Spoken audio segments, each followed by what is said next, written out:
নরেন্দ্র মোদী যদি বাংলাদেশে কোনো সরকারের শপথ গ্রহণ অনুষ্ঠানে আসে তাহলে আমাদেরকে ভেবে দেখতে হবে আমরা সেই শপথ গ্রহণের নির্লজ্জ অনুষ্ঠানে উপস্থিত হব কি হব না।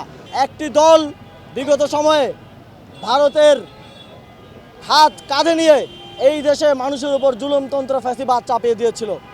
আমরা আবারও দেখছি নির্বাচিত হওয়ার সাথে সাথেই তারা আবারও ভারতের কসাই খ্যাত নরেন্দ্র মোদীর হাত তাদের কাঁধে চায়। আমরা বাংলাদেশের জনগণ শেখ হাসিনার ফ্যাসিবাদী সরকারের সময়ও 2021 সালে মোদী বিরোধী আন্দোলনে আমাদের ভাইয়েরা জীবন দিতে চিন্তা করে নাই।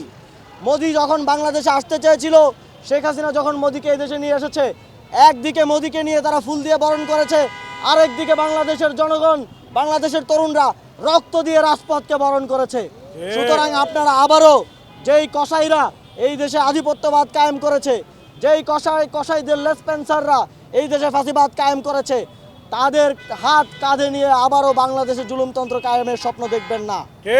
আমরা জাতীয় নাগরিক পার্টির পক্ষ থেকে বলছি, আধিপত্যবাদের বিরুদ্ধে, সার্বভৌমত্বের পক্ষে আমরা এই নির্বাচনে আপনাদের থেকে ম্যান্ডেট চেয়েছি, আপনারা ম্যান্ডেট দিয়েছেন, আমরা সেই ম্যান্ডেটের সম্মান অক্ষুণ্ণ রাখবো। কালার এক্সপার্ট এবং মাইল্ড অন হ্যান্ডস টেকনোলজি সমৃদ্ধ অরিক্স অ্যাডভান্স ডিটারজেন্ট পাউডার আপনার লন্ড্রি এক্সপার্ট। এবং নরেন্দ্র মোদী যদি বাংলাদেশে কোনো সরকারের শপথ গ্রহণ অনুষ্ঠানে আসে তাহলে আমাদেরকে ভেবে দেখতে হবে আমরা সেই শপথ গ্রহণের নির্লজ্জ অনুষ্ঠানে উপস্থিত হব কি হব না। সুতরাং আপনারা এই দেশকে যারা জুলুমতন্ত্রের শিকার করেছে তাদেরকে সাথে নিয়ে তাদের আশীর্বাদ পুষ্ট হয়ে এই দেশকে শাসন করার স্বপ্ন দেখবেন না। এই দেশের জনগণকে সাথে নিয়ে এই দেশের জনকল্যাণের জন্য আপনারা কাজ করবেন এই আশাবাদ ব্যক্ত করছি। এবং হাতিয়াতে যেই ধর্ষণের ঘটনা ঘটেছে, দ্রুত সময়ের মধ্যে যারা এর সাথে জড়িত সকলকে গ্রেফতার করে দৃষ্টান্তমূলক শাস্তি নিশ্চিতের দাবি জানিয়ে আমাদের আজকের এই কর্মসূচি।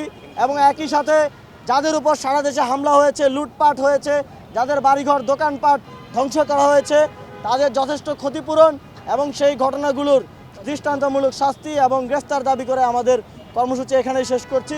আমরা প্রয়োজনে আমাদের 11 দলীয় জোটকে সাথে নিয়ে সামনের দিনে আরও কঠোর কর্মসূচির দিকে যেতে পারি।